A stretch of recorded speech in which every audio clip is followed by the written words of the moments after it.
Well, hello, fellow permaculturarians. My name's John, and I live at Wallara, which is a split off from the old Warnervale, out near Sparks Road. And during this lockdown, I thought I'd show people around just what I'm doing out here, what I've been growing over the last 20 odd years.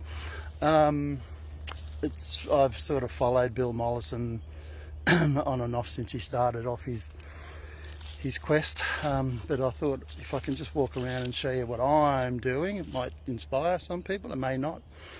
But let's have a look. Start off with the acerola cherry. That's the original source of vitamin C.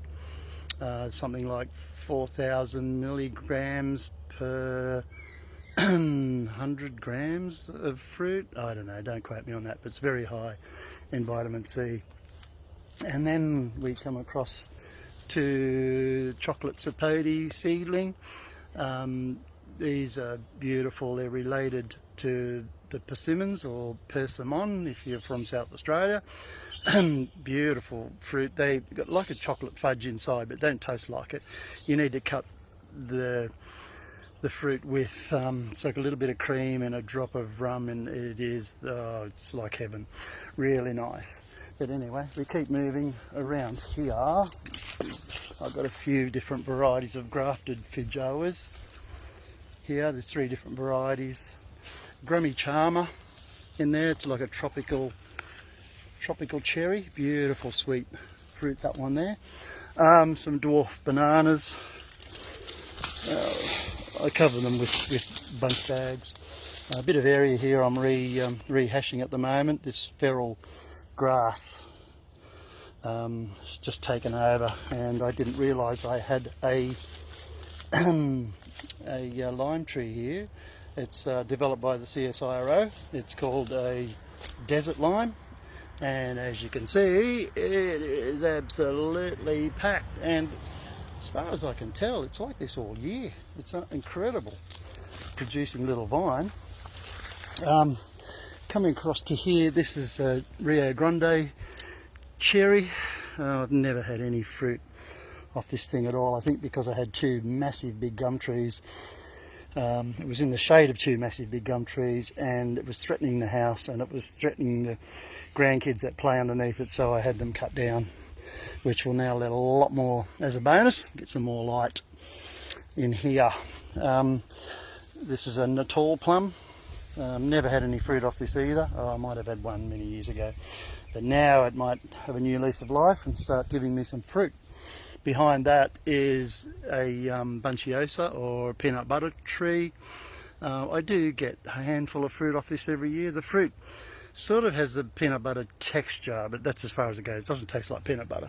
I don't know how it got that name, only for the texture. Turning around to my cherry moya. Cherry moya is related to the custard apple.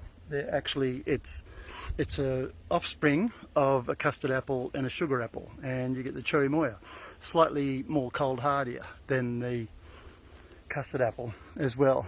And this is a grafted variety called the Forbidden Fruits variety. A nice, beautiful, sweet custard apple.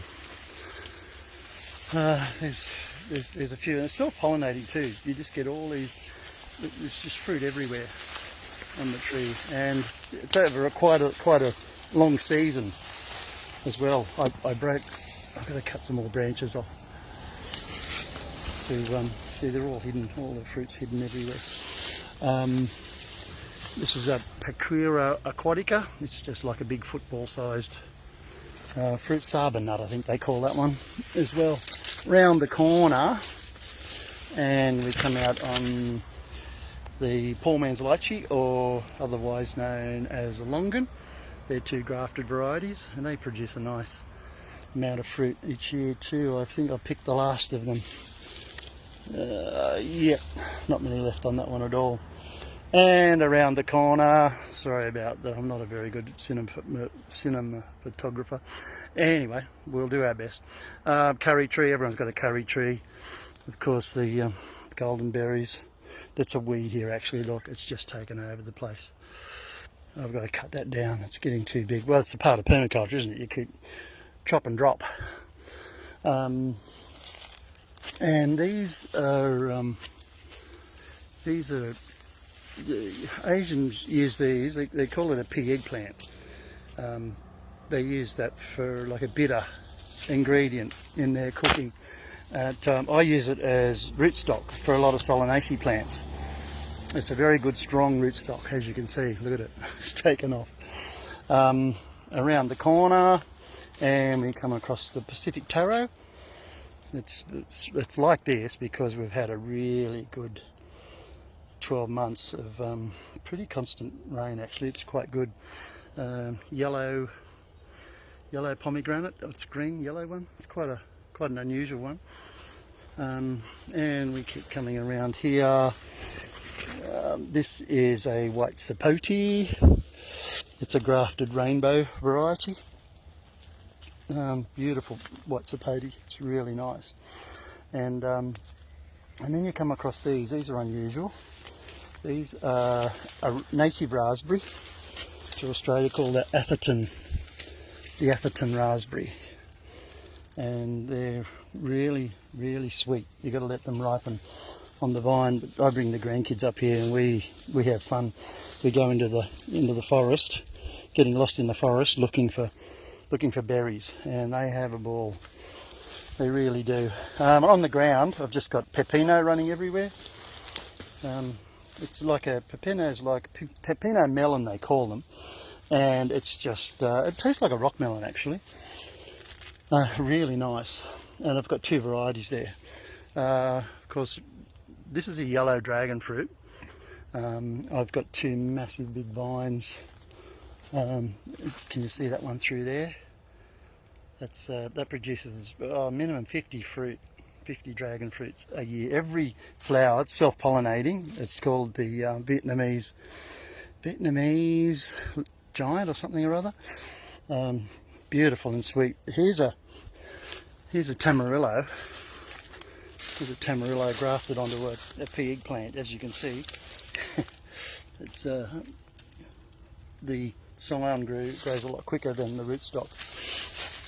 And in here we've just got sugarcane coming up, and a very good chop and drop is this banner grass. This is good stuff for just cutting it off and dropping it down for mulch. That's fantastic stuff for that. And we come over here, I've got a few different varieties of bananas. It's a Santa. This one is the Dwarf Ducasse, Santa Catarina, Lacatan. What's that one? I've got it labelled there somewhere. Also, what do we got over here? Let's come out here.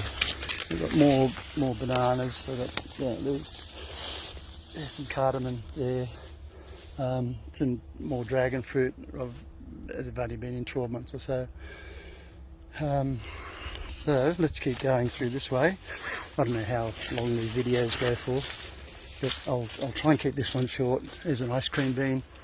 I've got huge ones up the back. The trouble is the lorikeets get stuck into them. They don't leave me many. So that's a nice chop and drop. It's a nitrogen fixing tree too. There's another seedling I planted a long time ago. Another chocolate sapote, just a baby seedling. Seedlings are far easier to grow than grafted chocolate sapotes. You get a much better return on them. And this is a Williams banana cropping here. As we go around the corner, well, I don't want to show you all my rubbish. Bottle tree, red guava, yellow guava. There's a yellow guava there. I've got a bag somewhere. I've got a bigger tree down the bottom, but that's basically roughly what I've got in this small little patch here. It starts to cover it. If anyone wants to see any more, I probably won't. Probably won't get any jaegers, but if you do, I can show you around the place a bit more if you wanted to see it. Okay, I'll sign off for now and just see how this goes. Thanks for watching if you got this far through the video. Okay, bye.